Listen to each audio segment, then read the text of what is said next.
Ladies and gentlemen, boys and girls, welcome back to Versus, where today we give an extra special shout out to all you residents of Haddonfield, Illinois, the only town in America that zooms right from Labor Day into Thanksgiving. Oh sure, they used to do fun fall activities like trick-or-treating and dressing up in costume, but that was before a guy named Michael Myers decided to take his door-to-door shenanigans to the next level and ruin Halloween forevermore. The legacy of Halloween dates back to olden times, and nowadays you'll see that holiday reference in everything from trick-or-treat to Pumpkinhead. But only one franchise has earned the right to name itself simply Halloween. And no, I'm not talking about your TV special, Garfield. Cue the music! While the original 1978 Halloween still holds up as a cultural touchstone that inspired independent filmmaking, revolutionized the modern horror movie genre, and scared the crap out of us, today's battle is between two of the franchise's most celebrated sequels. Reboots. Reboot Quill. Yeah! Reboot Quill. That's the ticket. 1998's H20 is taking on 2018's Halloween, the 20th anniversary film versus the 40th anniversary movie. Jamie Lee Curtis is back, Michael is here, and these two fantastically frightful flicks are ready to duke it out for silver medal supremacy. Here's how we'll determine a winner. Round 1, box office. Round 2, Tomatometer / Audience Score. Round 3, storyline. And then I'll do a wild card round to seal the deal as to which movie truly deserves to be on your shelf right next to John Carpenter's original classic. Buckle your seatbelts, Haddonfield residents. This vid will take us all the way to sunny California and then back to the Midwest, and we ain't stopping for pumpkin spice lattes. Let's get it on. Do you know that I pray every night that he would escape? What the hell do you do that for? So I can kill him.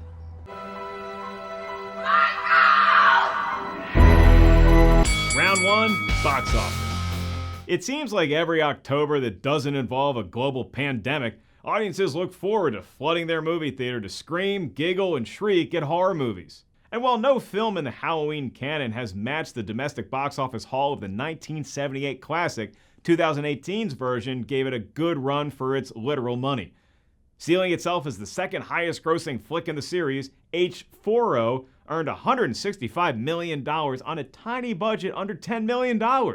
That was more than good enough to instantly greenlight two sequels, Halloween Kills and Halloween Ends. Ooh, what's gonna happen in that one? We get Halloween Kills in October of 2021. It's almost like Michael Myers just won't go away. What's up? But that wasn't always the popular sentiment. In the 1990s, newer horror franchises like A Nightmare on Elm Street, Friday the 13th, and Scream began to rule the horror movie landscape. After a handful of films all featuring that classic holiday name all saw diminishing returns at the Cineplex, it appeared as though Michael Myers' lumbering stride had turned into a retirement home shuffle. Oh, shit. But then H20 began production with big news. Jamie Lee Curtis would be returning to the franchise and reprising her role as Laurie Strode. Despite this great news, her evil bro Mike still kept trying to murder her. Dude, don't you like money? She's the meal ticket. Who was that?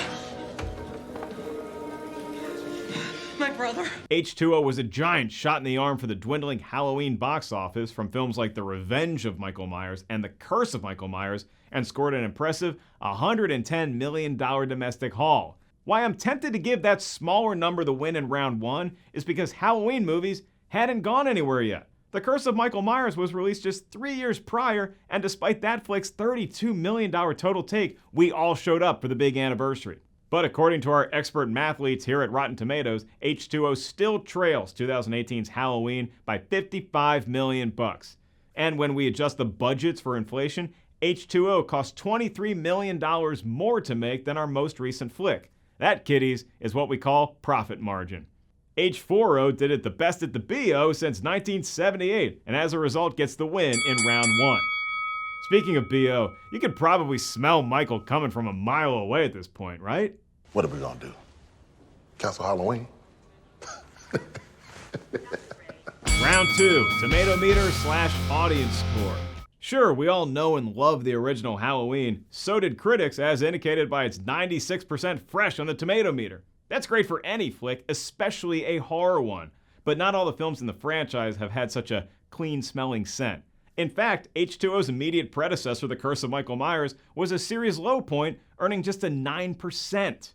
Which makes it all the more laudable that H2O climbed out of the cellar and made it on the brink of fresh at 52%. However, despite fan-favorite Jamie Lee Curtis returning to her iconic role, the film scored lower on the audience side of things at just 49%. Good for just the 6th highest audience score in the entire canon. Fuck. Needless to say, the door is open for Halloween, the 2018 version, to take this round. And if you've ever seen any scary movie, you really shouldn't leave the doors open. It's the 3rd dumbest thing you can do besides showering and losing your virginity. I did one of those today. You want to guess which one? No. Fan and critic appetites alike were salivating over the prospect of a new team headed by David Gordon Green and Danny McBride overseeing a rebirth of Halloween lore. And in 2018, it appears both got what they wished for. The audience score of H40 was the 2nd highest in franchise history, earning a fresh 70%. The Tomatometer features even better smelling veggies at 79%. That's Whole Foods fresh, and once again is good for 2nd all-time amongst Halloween movies. Michael Myers did just come back. Dude brought some solid tomato offerings with him. I'm a fan of both films, and I love getting the cinematic crap scared out of me too. But in this round, I can't carve out any room for H2O to compete. 2018's Halloween wins by a landslide and is up 2-0. If H2O wants to avoid a blowout loss, it'll have to bring some serious wood to the next round. Happy Halloween, Michael. Round 3, storyline. Yes, H2O is in a big hole, but maybe all it needs to get back in the contest is a change of scenery. How about sunny Southern California? Laurie Strode cranked up the Zeppelin and moved out west with an aching in her heart and the goal of making a fresh start. She even changed her name to Carrie Tate and has a son, John. Hey, look everyone, that's Josh Hartnett. Yes, I am. The biggest differences between this movie and its opponent is that H2O continues the storyline from Halloween 2 that Laurie, Carrie, and Michael Myers are siblings. That Strode girl, that's Michael Myers' sister. Perhaps it's that bond that won't allow the sister to ever fully accept that her brother is no longer a threat. When we meet her, she's in the throes of dysfunction, manifesting itself in alcoholism and horrific nightmares. Luckily, her kid seems to be a stabilizing force in her life, but he's getting older and is about to fly the nest. Oh, and he might do the nasty. On Halloween, with Michelle Williams. Did y'all not see Scream? I know you saw Scream. She's watching Scream 2 in the movie. Observe the rules of sequels. Jesus Christ, you don't know the rules? Have an aneurysm, why don't you? Laurie isn't related to Mikey in the rebooted Halloween 2018, but nonetheless, he's an ever-present force in her mind. Even as she knows he's locked up in a maximum security facility, she has dedicated her life to preparing for his inevitable escape. She has locks, guns, ammo, a remote location, and very little in the way of a relationship with anyone, even her own daughter. About the only thing she didn't count on? Podcasters. Podcasters. Whereas most pod folks sit in a comfy studio and talk about politics, sports, or why Rotten Tomatoes is wrong, these two yokels decide to confront the ultimate sinner on their true crime podcast. And they tease Michael with his mask. Very ill-advised. On today's show, we reawaken the scariest shape the world has ever seen. But first, are you tired of going to the post office? Use promo code MORON at Stamps.com. Once Michael either completes his cross-country trip or escapes his institution, murder and mayhem ensue.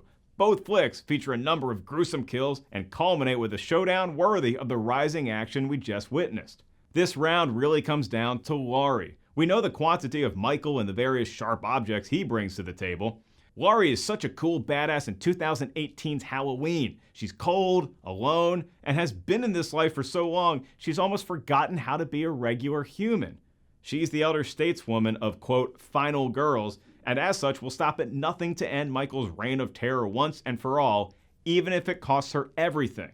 It's fair to call this version of Laurie the most formidable foe of Michael's career, but it's also a decidedly one-dimensional Lady Strode in comparison to the woman we meet in H2O. I'm twice divorced, and I'm a basket case. Perhaps that Laurie would have morphed into the 2018 version 20 years later, but even in her functioning alcoholic state, we all still somehow have hope that this year Halloween could be the one where she'll get back to enjoying the family she hasn't estranged yet, and who knows, maybe even get to hook up with a colleague. I find Laurie, Carrie, I'm going to call her Slash, much more complex and interesting in H20, and this coming from a guy who loves action movies starring one-note heroes. Laurie somehow has more to lose in 1998's film, her son, her career, and what remains of her sanity. 2018 Laurie certainly didn't pick this life for herself, but she's made a solitary peace with what has become of her existence and the constant preparedness that she's dedicated her life to. The sibling relationship between Laurie and Michael, combined with the stakes for herself and loved ones, are the main reasons why I give the nod in this round to Halloween 20.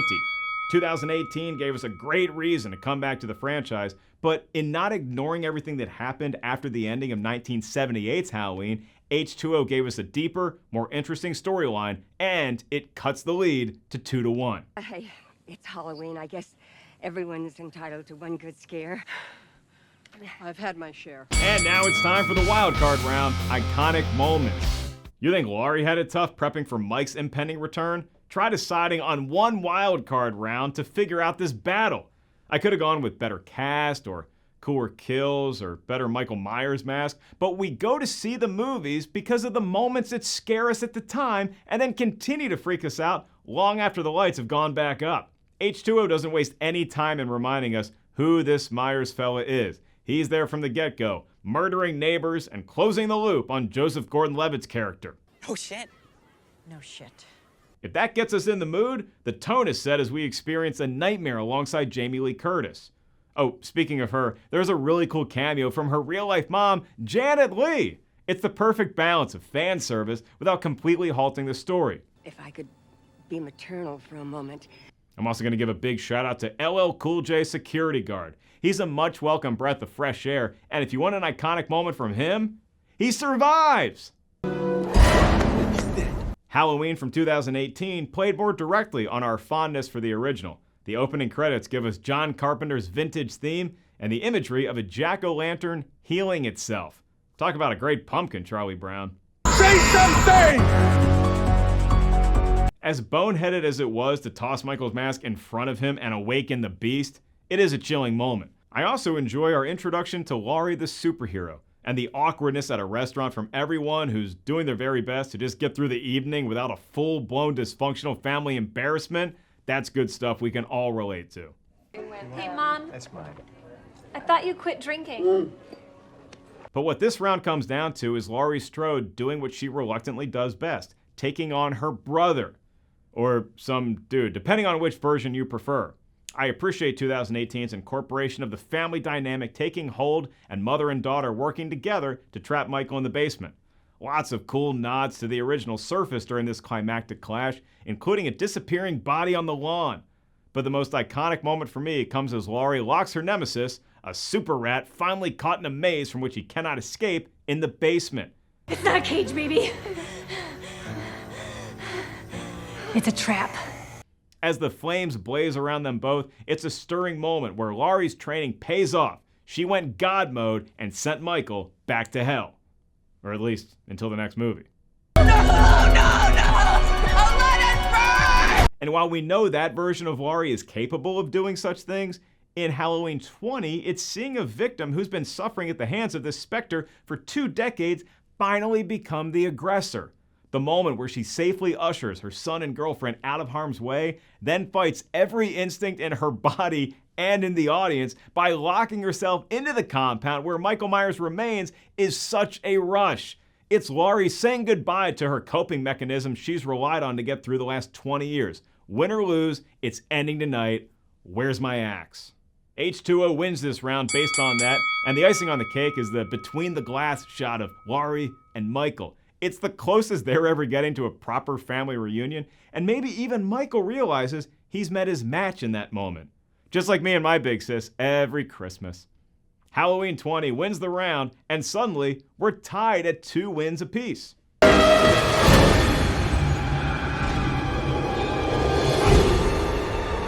Overall, I really enjoyed revisiting both films in the Halloween mythology. Between the two of them, they feature some of the best moments, most dastardly kills, and scream out loud even though I'm alone and it'll wake the dog scares.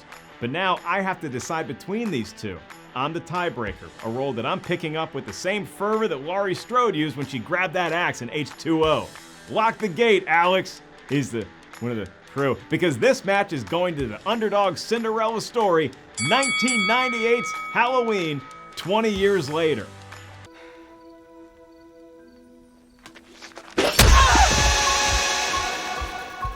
Look, I had a blast with 2018's Halloween, and I cannot wait for Halloween Kills next year. But in this modern world of constant rebooting and do-overs and extended cuts, it feels like that film had an easier hill to climb than the mountain of here we go again eye-rolling that H20 might have been met with. Although I'd say the reboot premise was the right way to go some 40 years later, I have to temper my enthusiasm for that film with the acknowledgement that we got some very convenient breaks. H20 shows us a more vulnerable, fully fleshed out Laurie, and thus her mountain to climb resembles that of the film itself to earn credibility. Both did hit their respective summit, and this Halloween, I'd encourage everyone to go check out Halloween 3, Season of the Witch. It's got nothing to do with Michael Myers. Get a fresh eye on it on October 31st. Find it on Fandango now. Is it on Fandango? I have no idea. Just close your eyes and pick one. They're all good movies to scare you. They get the job done. Honey, don't get too close. You'll ruin your eyes. Speaking of, time for me to punch out, and you, dear viewer, are tasked with joining the fray.